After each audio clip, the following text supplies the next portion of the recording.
Recently, charities in Hastings which help the vulnerable homeless people in society are facing severe funding cuts. We will be speaking to a number of different charities which help people of all ages who are in need in the Hastings area. Well, my name's Oliver, and I'm Extracts. I'm a young people's mentor. I do worry about Extracts quite a lot, especially when it comes to the funding, because there's not always a lot coming in, and we do a lot to reach out to the community and everything. And in terms of funding, generally with things being tight as they are, everyone's chasing the same pot of money, and we've literally run out of that funding sort of line.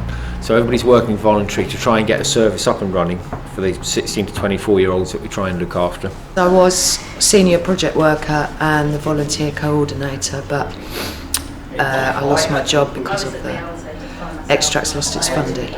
I'm very worried for the charity.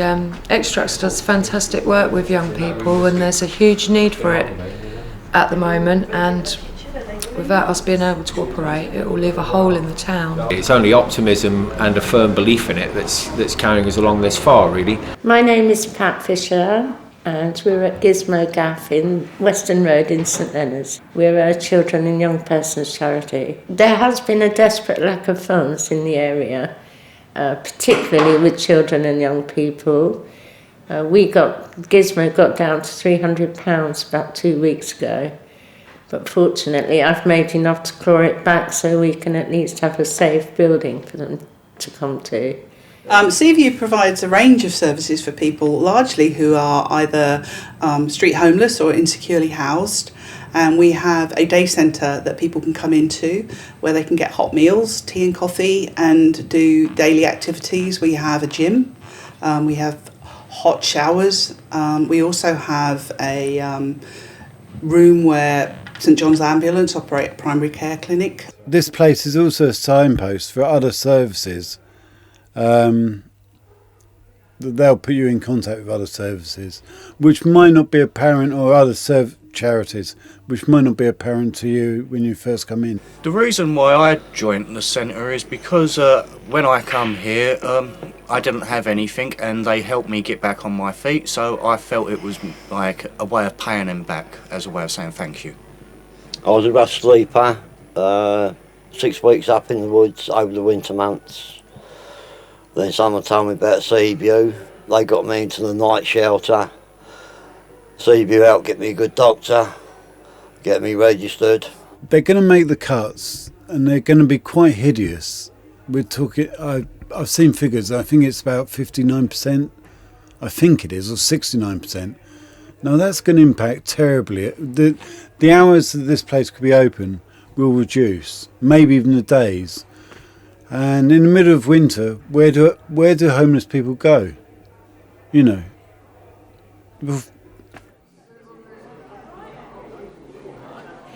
Despite the cuts, and with the help of volunteers, Extracts continued to give out hot food and drink to the homeless people of Hastings in order to help them get through the harsh winter months.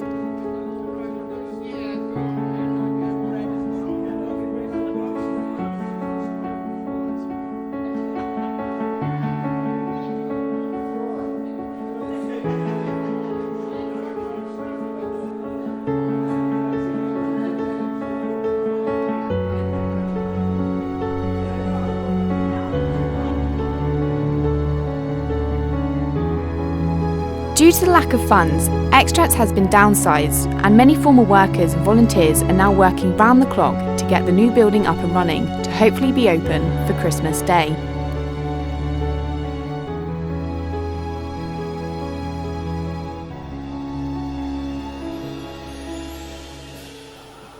I am worried that, with the cuts that the Seaview project is about to receive, it will have a big impact on the rough sleepers and for the local community, for people to come here.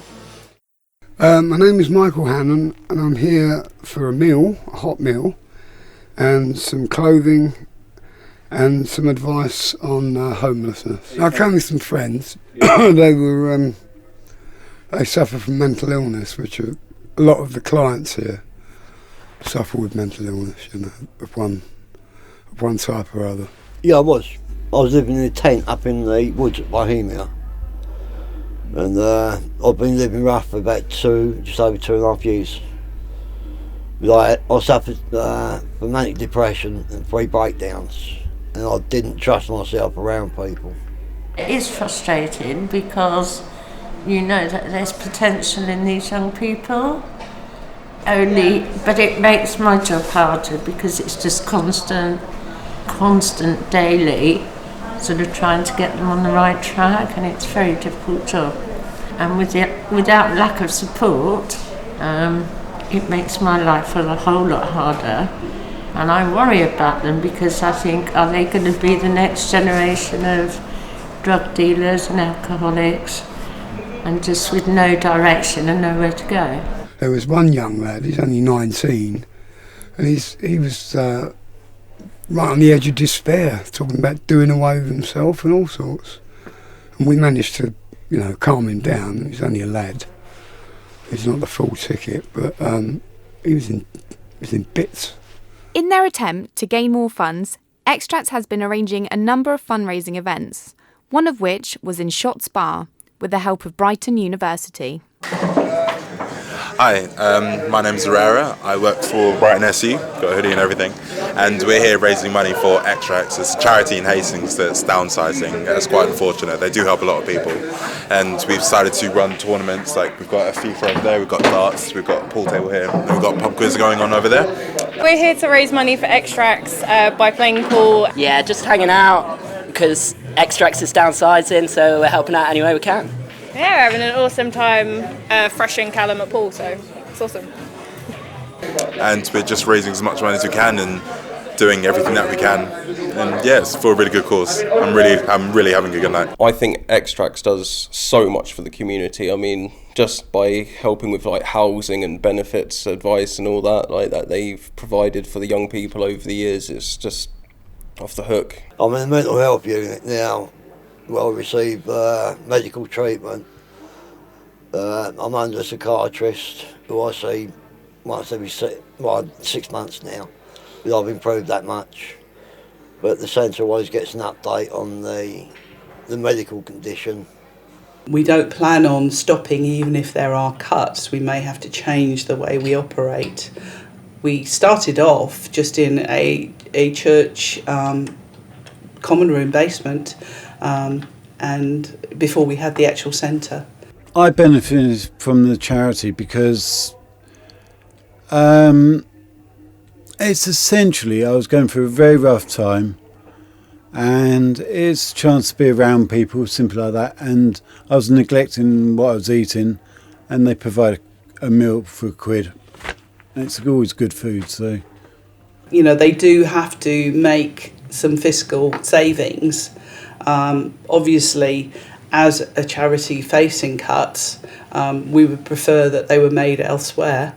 They'll be able to provide a service, but it won't be anything like it is at the moment.